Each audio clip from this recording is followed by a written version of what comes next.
Salut tout le monde, Agrimog pour WicoAndCo.fr et on se retrouve aujourd'hui pour le test de jeu 3D sur le Wico Rainbow. Alors je vous l'avais promis au cours du test complet que j'ai fait il y a une semaine et demie environ, même 2 semaines je crois, enfin bref. Et je vous avouerai que je suis un petit peu en retard, en partie à cause du test du WicoWax qui m'a pris un petit peu de temps quand même à tester la bête entre deux. Mais voilà, je suis en train de réaliser cette vidéo pour vous. Et on va tester 5 jeux, donc Real Racing 3, GTA San Andreas, Minion Rush, Modern Combat 4 et Asphalt 8. Donc 5 jeux qui sont réputés comme plutôt gourmands finalement. Et on va tester tout de suite Real Racing 3. Alors je vais vous couper les chargements histoire de gagner un petit peu de temps sur cette vidéo. Alors voilà, j'ai lancé une petite course avec une Porsche. Donc là je suis bien avancé dans le jeu, donc je peux vous montrer de grosses bagnoles. Donc c'est assez sympa pour faire le test. Et vous allez voir que c'est plutôt fluide, hein. Ça tourne plutôt bien. Donc là j'ai fait exprès de mettre une course avec 22 concurrents, histoire d'être dans des conditions un peu difficiles pour l'appareil. Et vous voyez que c'est super fluide, quoi. C'est hyper agréable à jouer. On a un écran de 5 pouces sur ce Wico Rainbow qui est vraiment agréable. Il y a un très bon rendu au niveau de l'affichage, et la prise en main aussi au niveau du tactile est très bonne. Donc vous voyez, il y a moyen de faire de bonnes petites sessions de jeu. En tout cas avec Real Racing 3 ça fonctionne très bien. Je vais encore jouer un petit peu pour vous montrer vraiment qu'il n'y a pas de saccade en cours de jeu. Vraiment très minime, hein, finalement. Moi ça me dérange pas du tout. Je sais pas ce que ça donne au niveau de la caméra, si elle arrive à suivre ou pas. Mais c'est vraiment fluide, hein. Pour moi c'est pas mal du tout. Bon voilà, on va tout de suite passer au jeu suivant.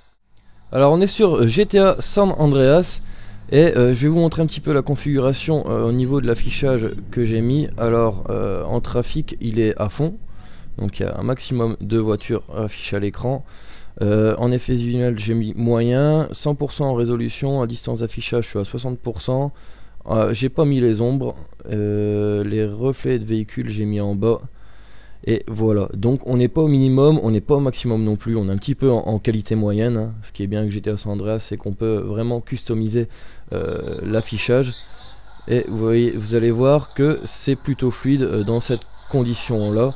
Alors j'ai essayé avec les graphismes au maximum, et ça saccade quand même plutôt pas mal, quoi. Donc j'ai préféré descendre un petit peu les graphismes pour montrer un petit peu un jeu fluide. Bon, j'ai toujours du mal, hein, à contrôler les véhicules sur ce GTA San Andreas avec le tactile. Heureusement que pour moi y jouer, j'ai ma petite manette Moga Pro qui permet vraiment de jouer dans de meilleures conditions à ce jeu. Alors vous voyez encore quelques petites saccades quand même, hein, mais c'est vraiment léger. Ça permet pas d'empêcher de jouer. Voilà, donc pareil, GTA San Andreas qui est quand même un jeu hyper gourmand, et bah fonctionne plutôt bien, hein, sur ce Wico Rainbow à 150 €. Donc au niveau du jeu pour l'instant c'est vraiment pas mal, hein. Je suis un petit mec, voilà. Et on se fait écraser par la même occasion. Bon bref, GTA San Andreas ça fonctionne plutôt bien. On passe tout de suite au jeu suivant. Alors on se retrouve sur Minion Rush et je vais tout de suite faire une partie. Alors on va voir si celui-ci est fluide aussi sur ce Wico Rainbow. Pour l'instant au niveau de l'introduction ça a l'air pas mal. Je vais essayer de me concentrer parce que je suis pas hyper balèze à ce jeu. Et on m'a dit la dernière fois que j'ai fait un test sur le Wico Highway qu'il fallait aller un petit peu plus loin dans une partie pour vraiment se rendre compte si le jeu est fluide ou non. Alors je vais tenter, hein, les amis, je vais tenter d'aller plus loin. Au pire j'accélérerai la vidéo par la suite pour vous montrer une partie avec 10-15 000 points, quoi. Mais apparemment ouais, faudrait faire le test en allant un peu plus loin dans la partie, parce qu'au plus on va loin au plus ça va vite, donc au plus il y a des risques que la fluidité baisse. Pour l'instant je me débrouille pas trop mal.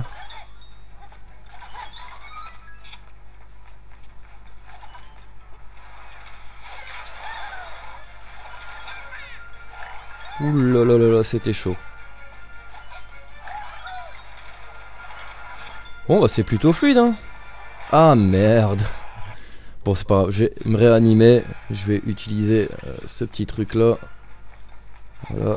Et on va continuer. Prendre la petite fusée. Comme ça vous allez voir l'accéléromètre. Celui-ci fonctionne très bien, pas de souci.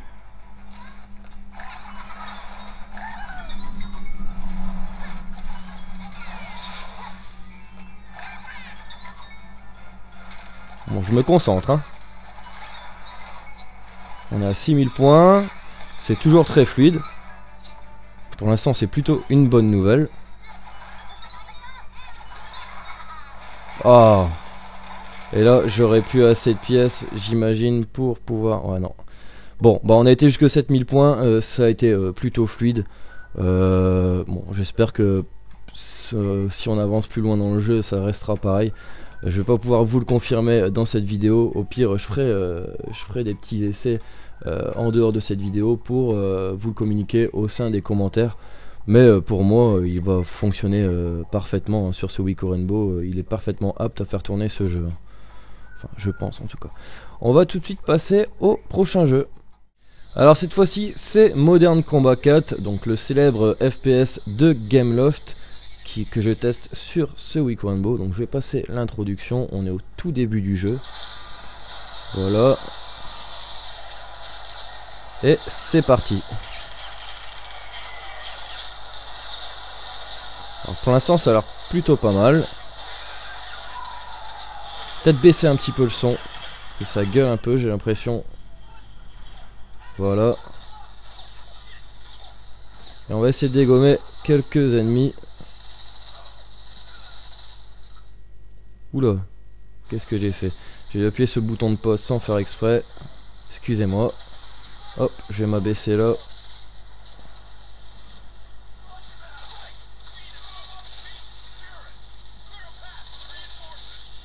Bon bah c'est plutôt fluide hein, encore une fois, pas de souci avec Modern Combat 4.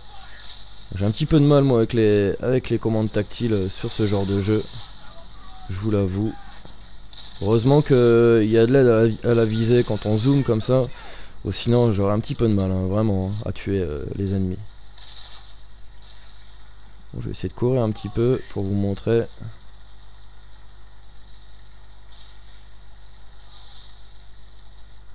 Ouais, le jeu se comporte plutôt bien. Il n'y a pas de saccade. Ce qui est vraiment sympathique comme tout. Voilà, donc pour Modern Combat 4, c'est pas mal non plus, ça fonctionne bien. On se retrouve tout de suite, du coup, pour le prochain jeu, qui sera le dernier, et ça sera Asphalt 8. Alors on se retrouve sur Asphalt 8, et c'est un jeu que j'avais testé sur le test complet du Wico Rainbow. Donc j'avais mis les graphismes au max, et on s'était aperçu qu'il y avait quelques petites saccades. C'était léger comme tout, et je vous avais dit que si on mettait les graphismes en moyen, il n'y en avait plus et le jeu était parfaitement fluide. Et bien ce que j'ai fait pour cette vidéo, comme ça vous pouvez comparer les deux résolutions de graphisme, donc en élevé sur le vidéo test complet, et là je les ai mis en moyen, et vous voyez que le jeu est parfaitement fluide, c'est hyper agréable à jouer. Bon, je suis toujours aussi mauvais au niveau de la conduite, rien à voir avec Real Racing 3 où là je suis vraiment à l'aise au niveau du tactile. Là c'est plus de la conduite arcade, c'est moins mon délire, mais je le teste quand même pour vous parce que c'est un jeu que vous aimez beaucoup en règle générale. Et vous voyez que avec les graphismes en moyen, il fonctionne parfaitement sur ce Wico Rainbow. Donc encore une fois je le rappelle, c'est un smartphone à 150 € avec un écran de 5 pouces. Un processeur quad-core 1,3 GHz, une batterie de 2000 mAh, 1 Go de RAM, 4 Go de mémoire interne et la possibilité d'étendre cette mémoire de stockage via le port micro SD. Donc là j'ai une 32 Go en classe 10 qui est dedans, et donc tous les gros jeux que j'ai testés dans cette vidéo sont dans cette carte SD. Alors vous voyez, j'ai quand même pas mal de gros jeux d'installer là. Et ça me pose pas de problème au niveau de la mémoire, donc tout s'installe bien sur la carte SD. On peut même aller vérifier rapidement. Bon là on a bien vu que Asphalt 8 tournait très bien. Et donc je vais me rendre dans les paramètres système et stockage. Et donc on voit bien, bon, c'est en train de calculer, mais voilà, donc j'ai 9,04 gigaoctets de données d'application qui sont sur ma carte SD directement, donc pas dans la mémoire interne. Et sur la mémoire interne, ah ouais c'est vrai, sur le Rainbow on voit pas exactement, quand on a installé la carte SD, on ne voit pas exactement ce qu'il y a installé dessus. Bon, bref, en tout cas, vous voyez, la totalité des données d'application des gros jeux s'installe sur la carte SD, donc il n'y aura pas de souci au niveau de la mémoire de stockage de 4 Go. Pour tous ceux qui disent ouais, 4 Go en 2014 sur un smartphone, quelle erreur bien, vous voyez que ça permet de réduire le coût de fabrication finalement de ce smartphone, de pouvoir le vendre à 150 €, et ça pose aucun souci si vous mettez une bonne carte SD dans votre smartphone. Donc pour moi ça n'a jamais posé de souci, que ce soit sur le Wiko Sync 5 ou sur l'UFI ou le Wiko Wax plus récemment. Toutes les données se mettent sur la carte SD, seulement les APK des applications, donc quelques mégaoctets, se mettent sur la mémoire interne, histoire que le jeu se lance plus rapidement, etc. Voilà, donc aucun problème au niveau de la mémoire de stockage finalement, même avec beaucoup de gros jeux. J'espère que cette vidéo vous aura plu. En tout cas, désolé pour l'attente au niveau de celle-ci. N'hésitez pas à vous abonner à ma chaîne YouTube ainsi que de me suivre sur les différents réseaux sociaux. En attendant, moi je dis à très bientôt pour de prochaines vidéos. Ciao!